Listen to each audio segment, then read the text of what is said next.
Hi, intro students. I just wanted to do a quick run through of the things that I think are pretty critical and important to remember from our chapters 1 through 3. We've discussed. I'll get some feedback to your responses for chapter 1, but chapter 2 and chapter 3, I like to just kind of isolate a few ideas that I think are good to know. They might be a little bit basic for you guys, but I think they're essential to kind of understanding some of what we consider art today, and some of the theories and general shifts ideologically in culture over the last 30, 40, 50 years. Why that's important to acknowledge is that I think we've been conditioned pretty significantly to kind of absorb what we might call a kind of postmodern or post-postmodern state of thinking or a mindset, and sometimes it's hard to back out and look farther than that, and acknowledge how radical some of what we accept as obvious today wasn't so obvious. So anyway, Berger I think does a pretty decent job of helping us with this. And so in art we use this term representation, and it gets linked often to this term aesthetics, or how realistic something looks, right?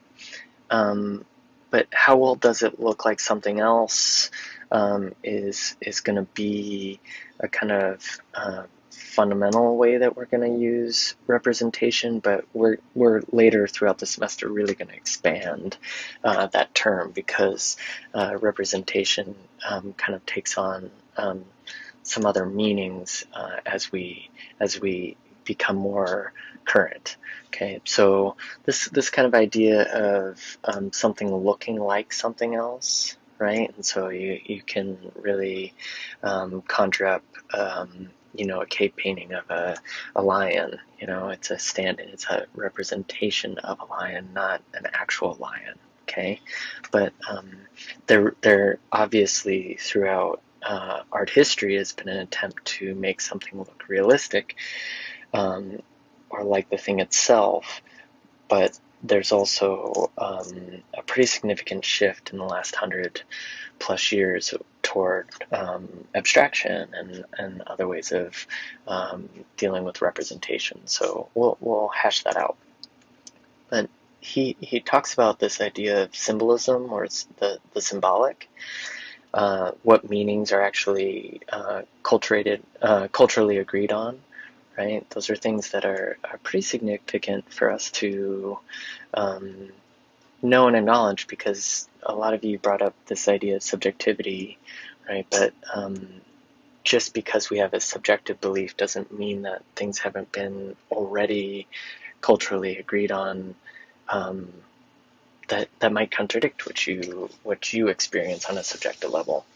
Representation uses what is known and or accepted in society or culture to give it meaning. Okay, and this could be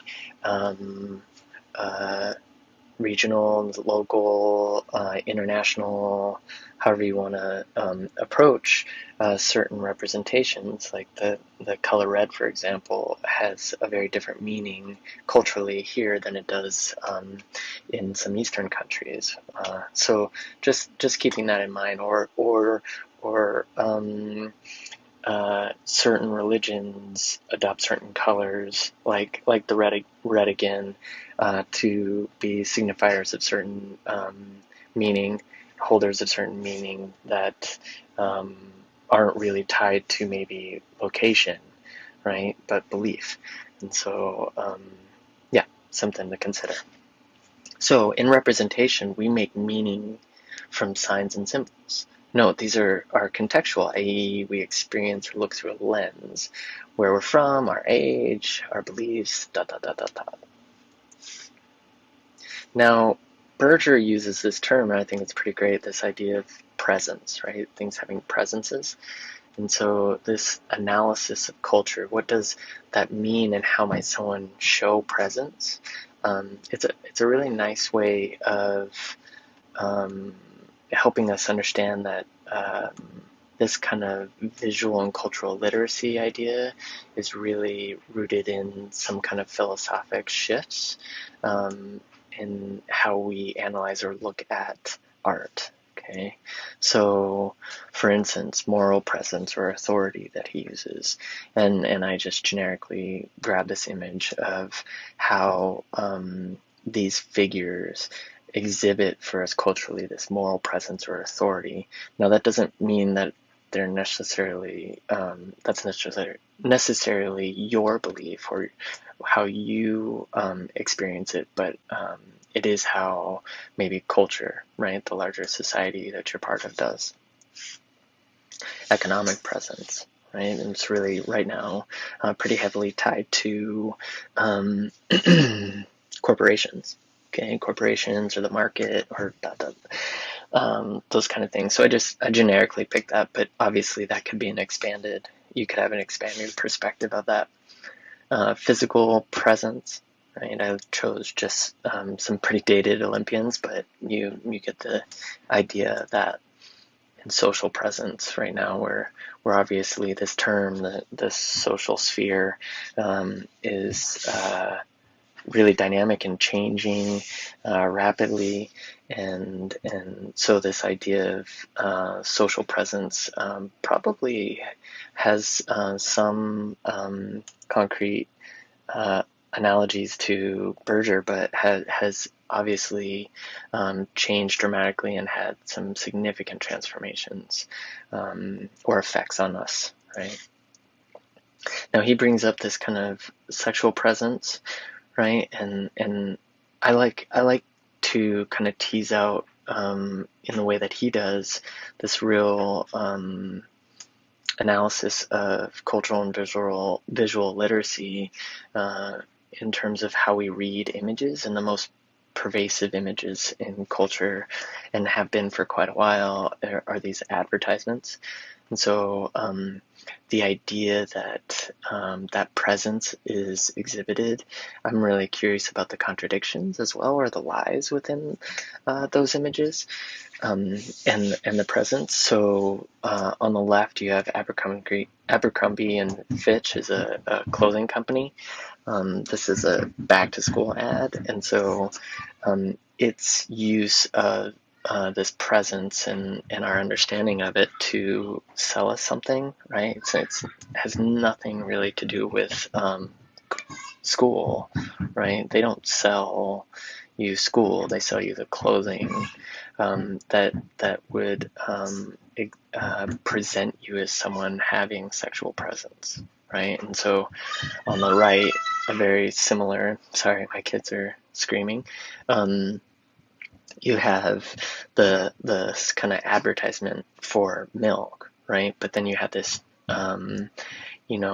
culturally idealized form or figure, which is somehow in a literal way, I think, trying to equate the idea that if you drink milk, you could look like this, right? And so there's this really problematic messaging and also lie, in my opinion, or manipulation. Okay, so he brings up this term, the male gaze, right? Many of you probably have heard this before, but it's very important to understand these terms when we start to get into this analysis of art.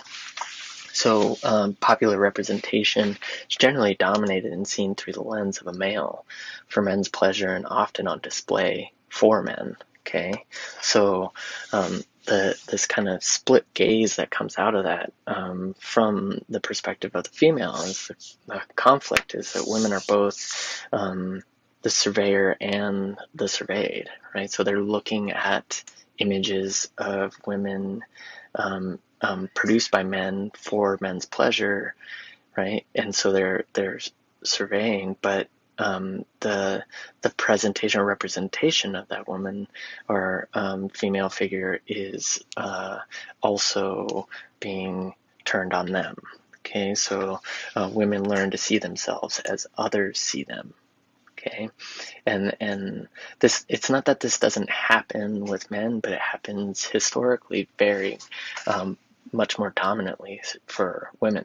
Okay, so women are the objects to be seen, right? And that's that objectification terminology. So we find meaning everywhere is this kind of way of capturing what Berger is saying in a lot of ways throughout his text. So representation reminds us that we are man, we are woman, and I'm just pulling from Berger, but obviously we update that to be more pluralistic and inclusive. I think the ideal spectator is assumed to be male, and the image is designed to flatter him. Right? Historically, that's the idea. So, right, you can start to look at some of these images presented in through that lens.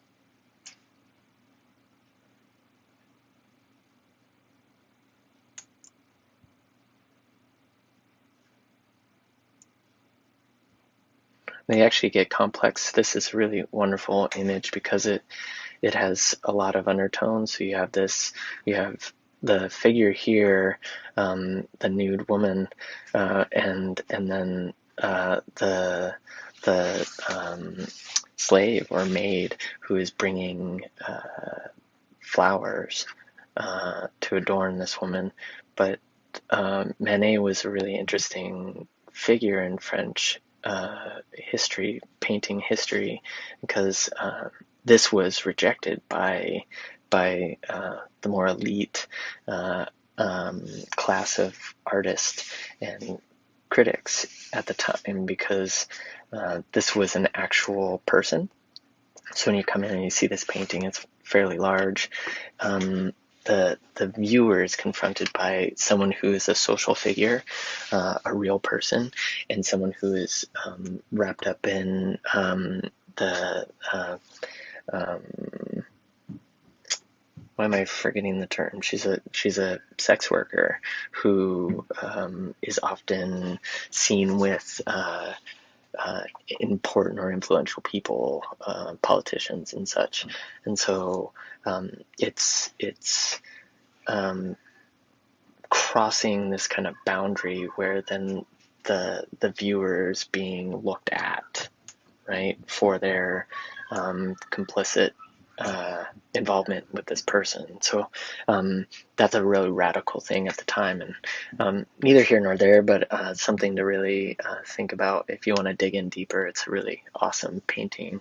There's a lot of really good analysis, but I hope that's a good, very kind of tight generalization of some of the text. But let me know if you've got any thoughts or questions.